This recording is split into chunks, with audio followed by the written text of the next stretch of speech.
Drone Pratap ಸ್ವಯಂ ಘೋಷಿತ scientist. Big boss ಬಳಿಕ ಡ್ರೋನ್ ಪ್ರತಾಪ್ ಮೇಲೆ ಜನರಿಗಿದ್ದ ಧೋರಣೆ ಬದಲಾಗಿತ್ತು. ಆದ್ರೀಗ ತನ್ನ ಪಾಡಿಗೆ ತಾನು ಇರೋದ್ ಬಿಟ್ಟು ಮತ್ತೊಂದು ಎಡವಟ್ ಮಾಡಿದ್ದಾನೆ. ಮಾಡಿರೋ ತಪ್ಪಿಗೆ ಪೊಲೀಸ್ ಕಸ್ಟಡಿ ಪಾಲಾಗಿದ್ದಾನೆ.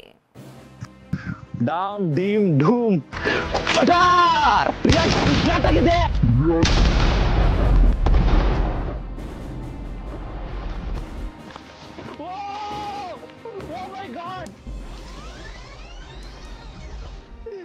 ನೋಡ್ಬೋದು ಫುಲ್ ಬಾಂಬ್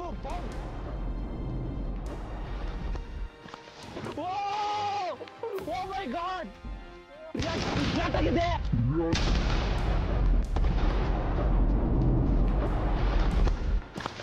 ಓ ಮೈ ಗಾಡ್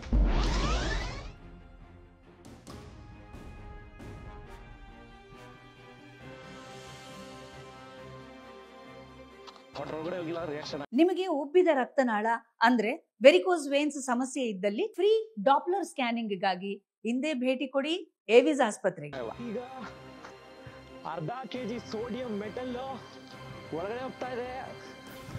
ಡಾಮ್ ಡೀಮ್ ಧೂಮ್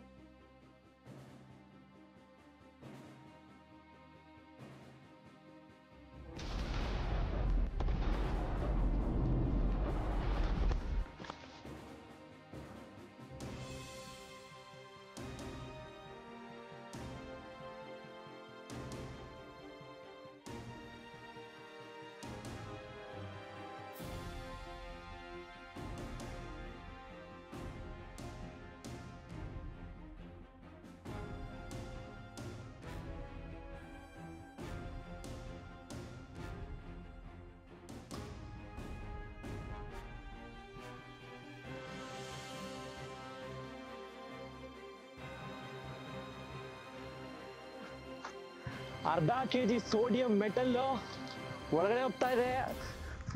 ಡಾಮ್ ಡೀಮ್ ಧೂಮ್ ಡಿಶ್ ಪಟಾರ್ ನೋಡ್ತಾ ಇರ್ಬೋದು ಒಳಗಡೆ ಹೋಯ್ತು. ರಿಯಾಕ್ಟ್ ಆಗಿದೆ.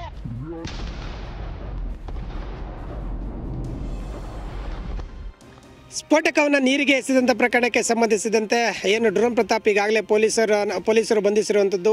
ತುಮಕೂರು ಜಿಲ್ಲೆಯ ಮಧುಗಿರಿ ತಾಲೂಕಿನ ಮಿಡಿಗೇಶಿ ಪೊಲೀಸರಿಂದ ಡ್ರೋನ್ ಪ್ರತಾಪ್ ಅರೆಸ್ಟ್ ಆಗಿದೆ ಅಂತ ಹೇಳ್ಬೋದು. ಈಗ ಇದೇ ಒಂದು ಕೃಷಿ ಹೊಂಡಕ್ಕೆ ಇತ್ತೀಚೆಗೆ ಅಂದರೆ ಒಂದು ಕಳೆದ 15 ದಿನಗಳ ಹಿಂದೆ ಸ್ಫೋಟಕವನ್ನು ಬಳಸಿ ನೀರಿಗೆ ಎಸೆದಂಥ ಪ್ರಯೋಗ ಕೂಡ ಮಾಡಿದ್ದ. ಮಿಡಿಗೇಶಿ ಪೊಲೀಸರು ಡ್ರೋನ್ ಪ್ರತಾಪ್ ಬಂಧನದ ಜೊತೆಗೆ ಜಮೀನು ಮಾಲೀಕ ಜಿತೇಂದ್ರ ಕುಮಾರ್ ಜೈನ್ ವಿರುದ್ಧ ಎಫ್ಐಆರ್ ದಾಖಲಿಸಿದ್ದಾರೆ. ಇನ್ನು ಮಧುಗಿರಿ ನ್ಯಾಯಾಲಯಕ್ಕೆ ಪ್ರತಾಪ್ರನ್ನ ಪೊಲೀಸರು ಹಾಜರುಪಡಿಸಿದ್ರು. ನ್ಯಾಯಾಲಯ ಡ್ರೋನ್ ಪ್ರತಾಪ್ನನ್ನ 3 ದಿನಗಳ ಕಾಲ ಪೊಲೀಸ್ ಕಸ್ಟಡಿಗೆ ನೀಡಿ ಆದೇಶ ಹೊರಡಿಸಿದೆ. ಸದ್ಯ ಡ್ರೋನ್ ಪ್ರತಾಪ್ನನ್ನ ಕಸ್ಟಡಿಗೆ ಪಡೆದಿದ್ದು ಪ್ರಕರಣದ ಬಗ್ಗೆ ತನಿಖೆ ಮಾಡಲಾಗ್ತಿದೆ ಅಂತ ಎಸ್ಪಿ ಹೇಳಿದ್ದಾರೆ. ಡ್ರೋನ್ ಪ್ರತಾಪ್ ಅನ್ನೋ ವ್ಯಕ್ತಿ ಈ ಒಂದು ಅಲ್ಲಿ ಇರುವ ಕೆರೆಯಲ್ಲಿ ಒಂದು ತೋಟದಲ್ಲಿರುವ ಕೆರೆಯಲ್ಲಿ ಬ್ಲಾಸ್ಟ್ ಮಾಡಿದ್ದಾನೆ. ಸೊ ಒಂದು ಕೆಮಿಕಲ್ ಯೂಸ್ ಮಾಡಿ ಬ್ಲಾಸ್ಟ್ ಮಾಡಿ ಅದು ಯೂಟ್ಯೂಬಲ್ಲಿ ಅಪ್ಲೋಡ್ ಮಾಡಿದ್ದಾನೆ. ಸೊ ಆ ವಿಚಾರದಲ್ಲಿ ನಾವು ಇಮಿಡಿಯೇಟಾಗಿ ಎಫ್ಐಆರ್ ಮಾಡಿ ಅರೆಸ್ಟ್ ಮಾಡಿದ್ದೀವಿ. ನೋಡ್ತಾ ಇರ್ಬೋದು ಒಳಗಡೆ ಹೋಯ್ತು. ರಿಯಾಕ್ಟ್ ಆಗಿದೆ.